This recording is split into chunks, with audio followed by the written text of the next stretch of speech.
that's a different chord.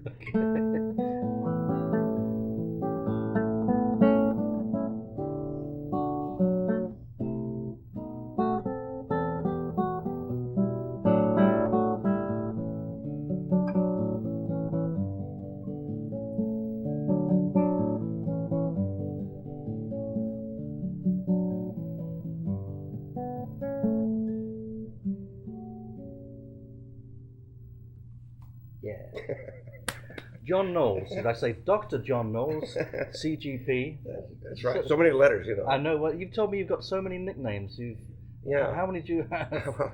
I know one time Chet we were making a cassette to work on a piece, and I started to play, and he stopped me, and he said, wait a minute, let me give you an intro. And he says, well, this is Elmer Webb coming to you from the music room with our special guest, little Johnny Knowles, who will favor us with a number now. Johnny? And of course, then I start laughing. I can't play. Was it Tommy calls you Music City? I told him that story, so he started calling me Music City Johnny. Music City. Because this is where he comes to see me, you know. But you're also Dr. John. That's right, Dr. John I get, you know. And then when I was growing up, I was short, so I got all shrimp, peanut, all those, you know. So I just think I'm a nickname magnet. And what do you say some of your students call you? Yeah, if I'm in a workshop, I picked up Yoda. Yoda? Yeah, you know. I guess against stature and wisdom, perhaps. You know, yeah. I'll go with that. That's a good one. You got it all. You got it all. John, that's a beautiful piece of music. Tell us about that. It's a tune that I wrote called Las Palmas, and Las Palmas is a Mexican restaurant down in our neighborhood, and the food is really kind of Texas style, which reminds me of where we grew up. And also, they have a CD collection that sounds like it's from Mexico, not our idea of what Mexican. So it really sounds good. So I told my family that I wanted to write a tune call it Las Palmas, and make it about the food and the music and all that. And so I asked my granddaughter, what's your favorite thing to eat? And she said, cheese quesadillas. And so I wrote this one line, Las Palmas, we have cheese quesadillas. And that line is there to give kind of a little theme that has rhythmic structure that comes from the lyrics. I'm not going to sing it. It's still going to be an instrumental piece. It's like a skeleton. It's an instrumental piece. Yeah. But inside my head, it's got La Palmas, we have cheese quesadillas. I have to play that without cracking a smile, too. It's a really good thing, too. I guess a lot of songwriters here in Nashville have lots of mechanisms like that. I've heard of, can't think of anything, look up a phone number and then just use the intervals in that phone number as your melody. One we've all heard, whether it's true or not, how yesterday was once a scrambled eggs. And it's a rhythmic placeholder that gives shape. And when we talk, we have phrase shapes and we breathe. So I think that, and I get that a lot from the songwriters here in town, I think realizing that language as an entry point to melody. So it's become a part of my working. You know, so. I think of all the tunes that I've written, I could really call them songs, really, even though not all of them have lyrics. Right. But the melodies have always come about as if a singer would be singing those. Right. Because I don't write music with the guitar. I just think about it and I formulate it in my mind. So I'm singing that in my mind.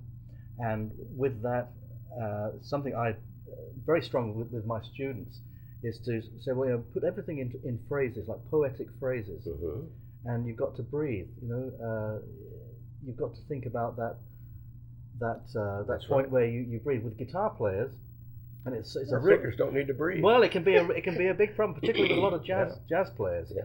You can just keep on playing and you just shred for long lines. But saxophone players, they have to breathe. So well, and the audience has to breathe. If they're listening to you, give them a moment where they can breathe. You don't want them passing out on you. So. Sitting this close to you as you're playing that, at one point you were kind of mouthing some kind of words as well. So you were breathing with your playing there. And it took me a long while. I remember, I think it might have been Send in the Clowns. Whoa. And I had worked out something from listening to that record we all know. And I played it for Chet, and he said, that's coming along pretty good. Do you know the words? And I said, well, not all of them. He said, I didn't think so. See how you get a lesson from Chet, And what he was really saying is, again, that singing thing, and he said, even though you're not singing, they are. They know this song. So what you're doing is you're confusing them. Your song is not matching up Yeah. with their understanding. Yeah, I've heard that where an instrumentalist will play a tune but won't phrase it as the lyrics have it, and then people in the audience say, "What was that tune you played?" And they didn't realize they actually knew it, but just that phrasing it was enough to throw them. Has completely thrown them off. I think a lot of people catch rhythm and phrasing before they catch pitch and harmony if they're not musicians. There's something about that. In fact, I remember as a young kid, my dad, he was really trying to teach us how to hold our breath underwater, but he would take 2 rocks in the river. That's what he was saying. You know, that's right. So we're going, exactly. So we're going underwater, and he's tapping melodies with rocks. Oh, yeah. And I have to listen. And so the melodies get longer and longer and longer to get me to hold my breath longer. So it's part of learning how to swim. So to me, music was how I learned how to swim. It's always been music with me, you know. Actually, I read something, it was about Frank Sinatra, that he, one of his training for singing was actually holding his breath. And he could hold his breath for a very, very long time. And he I don't know whether this is true, but what I heard, he would get in the bathroom, the basin full of water, and he would just stick his head in there and hold his breath under the water for a while, and he developing that control. The capacity, yeah. And he knew a thing or two about phrasing. Oh, no kidding, yeah, what a master, jeez. That's another thing, you know, if you're going to learn like a standard, go find who sings it. That is kind of the benchmark. I remember my family, my daughter and her family had moved to New Orleans, and we visited, and about 6 months later, Katrina. And so I'm thinking, I need to learn, do you know what it means to miss New Orleans? And like everybody else, I knew, do you know what it means to miss New Orleans? Something, something, something, something, something. So I go to iTunes and I get Louis. Yeah. You know, that's how I learned it from him. And you hear his piano player kind of vamping and all that, and you learn the words and you realize, oh, he put that word oleander in there. Something, some other tree, but oleander, if you're from down south, that's a flower that is very characteristic of the area. And I'm sure either he or somebody around him made that little word change. So you find out things that he's done to kind of make it have a certain texture and so forth. I tell my students never learn a tune from a jazz musician because we've learned it. One person, it's kind of gone down. It gets lost in translation sometimes. And then I hear a lot of young jazz musicians playing tunes, and they think they're playing the right tune, but you can trace back where they got that from. That makes YouTube dangerous these days, doesn't it? You know, you can find 6 variations on it. Certainly with any jazz tunes, I would say. I think like Ella Fitzgerald. Yeah.